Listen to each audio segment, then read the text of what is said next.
Hey guys, welcome to our channel Mr. Class 9 10th। मैं Akmal Khan. I am back with another video जिसमें हम पढ़ेंगे हिंदी के जो कि आपका कक्षा 10वीं का है। हमारे पास अंसाल्व है।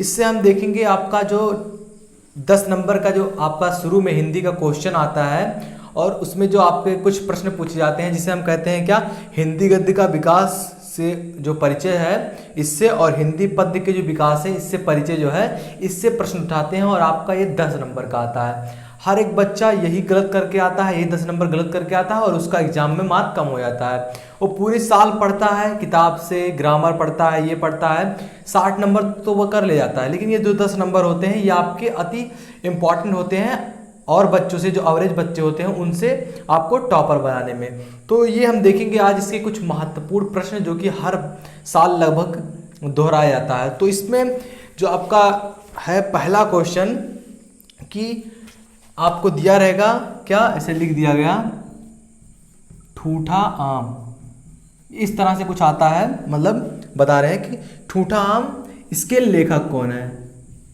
इस तरह से आपका पूछेगा। तो जो 10-15 है मोस्ट इंपॉर्टेंट, से ठूठा आम हो गया आपका, रेती के फूल, कानन कुसुम, दुनिया रंग बिरंगी। तो इस तरीके से जो आपका ठूठा आम है ये अधिक बहुत सारे सनों में पूछा गया है। ठूठा आम, ठूठा आम किसने लिखा है? भगवत शरण उपाध्याय, भगवत शरण उपाध्याय।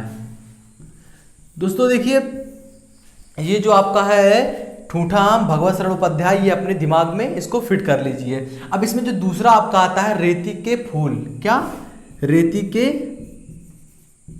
फूल, इसके जो लेखक हैं कौन है? रामधारी सिंह दिनकर, रामधारी सिंह दिनकर। तो ये जो आपका दो है यानी कि ठूठा आम, रेती के फूल। ठूठा आम किसने लिखा है? भगवत शरण उपाध्याय। रेती के फूल किसने लिखा है? रामधारी सिंह दिनकर।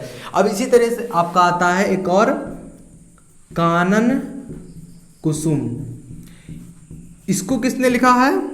इसको जयशंकर प्रसाद जी ने लिखा है, जयशंकर प्रसाद जी ने इसको लिखा है। अब देखिए दोस्तों इसी तरीके से आपका 3 हो गया, रेती के फूल, ठूठा आम और कानन कुसुम। इसी में आपका अगला जो है यह है दुनिया रंग बिरंगी, दुनिया रंग बिरंगी, इसको किसने लिखा है? ये भी जयप्रकाश भारती हैं, इन्होंने लिखा है, जयप्रकाश भारती। ये आपका 4 जो था ये आपका मॉडल पेपर 2020 में एक मॉडल पेपर है जिससे लिया गया था, ठूठा आम, रेती के फूल, कानन कुसुम, दुनिया रंग बिरंगी। अब इसी श्रेणी में आपका आता है अगला जो कि आपका है, देखिए ठूठा आम 2020 के दूसरे मॉडल पेपर में भी दिया गया, यानी कि ठूठा आम जो आपका है ये इंपॉर्टेंट होने वाला है। अब देखिए एक और आपका आता है उजली आग, उजली आग, इसको किसने लिखा था?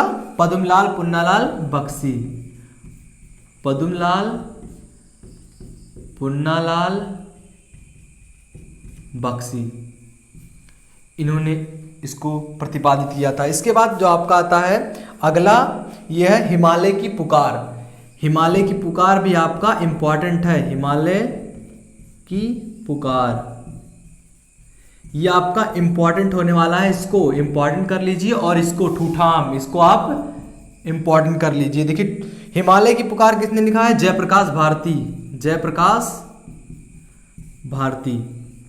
अब देखिए आप क्या कर सकते हैं, आपके पास कोई एक गाइड होगा जिससे आप इसको याद करने का तरीका हम बताते हैं आपको। जैसे कि यहाँ पर दुनिया रंग बिरंगी और हिमालय की पुकार दोनों को किसने प्रतिपादित किया है? जयप्रकाश भारती, जयप्रकाश भारती। तो इसी तरीके से आप क्या कर सकते हैं कि एक पेज बनाइए, उसमें आप पूरा जितने एक लेखक हैं और रचयिता हैं सबको, जो एक जैसे हिमालय की पुकार और दुनिया रंग बिरंगी इनको जयप्रकाश भारती जी ने लिखा है, तो इसी तरीके से इनके जितनी भी रचनाएं हैं आप लिख लीजिए और वहां जयप्रकाश भारती लिख सकते हैं। तो इससे आप एक बार पढ़ेंगे तो आपको पूरा याद हो जाएगा, आपके दिमाग में सेट हो जाएगा। अब देखिए फिर और इम्पोर्टेंट की तरफ बढ़ते हैं कि जो आपका चिंतामणि है ये इंपॉर्टेंट है। चिंतामणि, चिंतामणि इसको लिखने वाले हैं आचार्य रामचंद्र शुक्ल। ये आचार्य रामचंद्र शुक्ल का एक इंपॉर्टेंट है, आचार्य रामचंद्र शुक्ल जी। चिंतामणि ये इंपॉर्टेंट आपका होने वाला है, 2020 में पूछा भी गया था चिंतामणि, ये लगातार हर सालों में आ रहा है चिंतामणि। अब देखिए मेरी यूरोप यात्रा, इनको लिखने वाले हैं डॉक्टर राजेंद्र प्रसाद। मेरी यूरोप यात्रा, मेरी यूरोप यात्रा को लिखने वाले कौन है? डॉक्टर राजेंद्र प्रसाद। मेरी यूरोप यात्रा को लिखने वाले। इसके बाद इसी तरीके से आपका ये जो इम्पोर्टेंट था, यानी कि ठूठा आम, रेती के फूल, कारण कुसुम, दुनिया रंग बिरंगी, उजली आग, हिमालय की पुकार और चिंतामणि, मेरी यूरोप यात्रा, इनको लिखने वाले ये थोड़े कभी हैं। आपका 4 पूछा जाएगा, दिया रहेगा इस तरीके से, आपका निम्नलिखित कृतियों में से किसी एक कृति के रचनाकार का नाम लिखिए।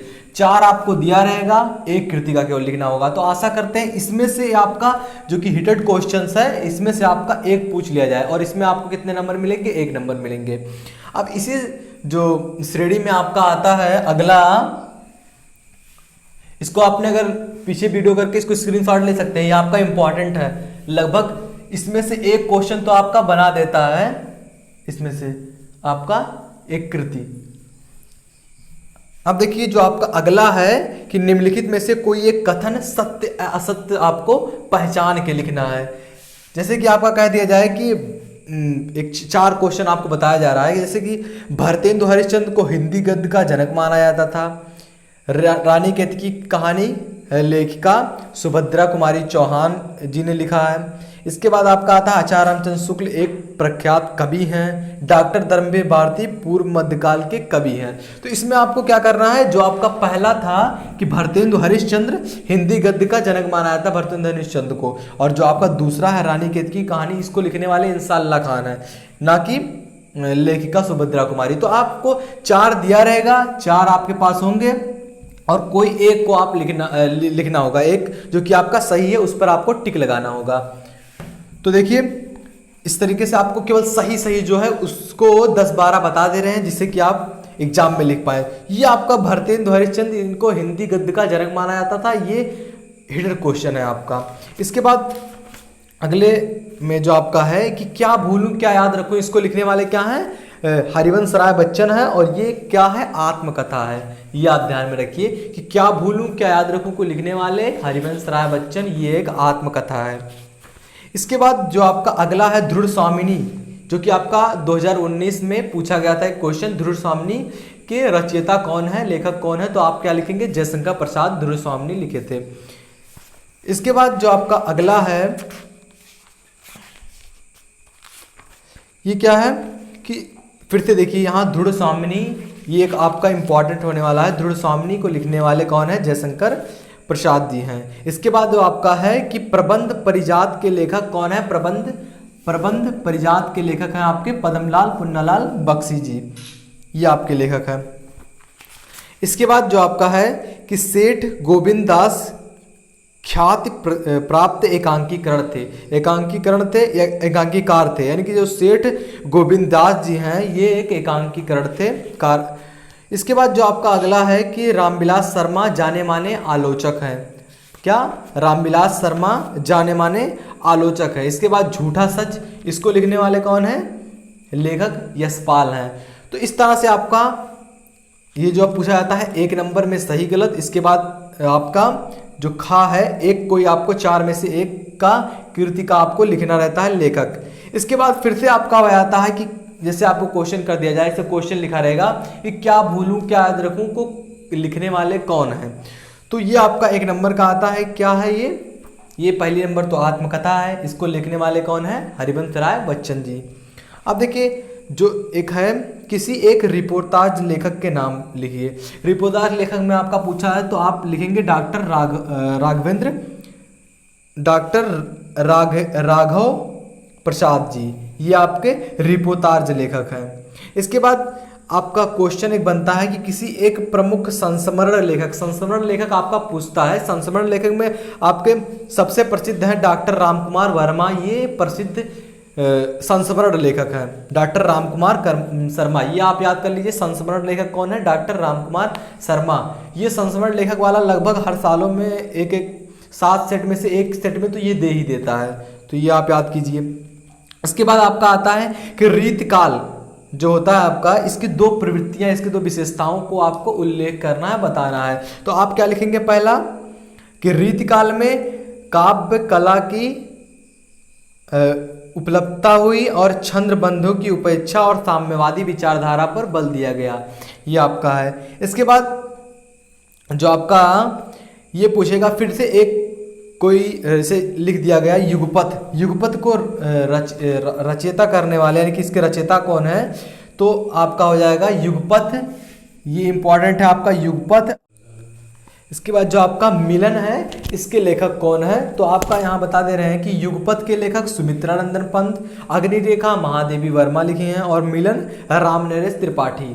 तो ये जो आपका था इम्पॉर्टेंट था। अगर इसके आगे हम पार्ट 2 बनाने वाले हैं क्योंकि वीडियो लंबी हो रही है, तो आशा करते हैं ये आपको पसंद आया होगा। यदि पसंद आया तो लाइक करना, यदि आप हमारे चैनल पर नए हैं तो प्लीज़ चैनल को सब्सक्राइब करिए, बेल आइकन को हिट करिए। मिलते हैं आपसे अगली वीडियो में, तब तक के लिए जय हिंद जय भारत।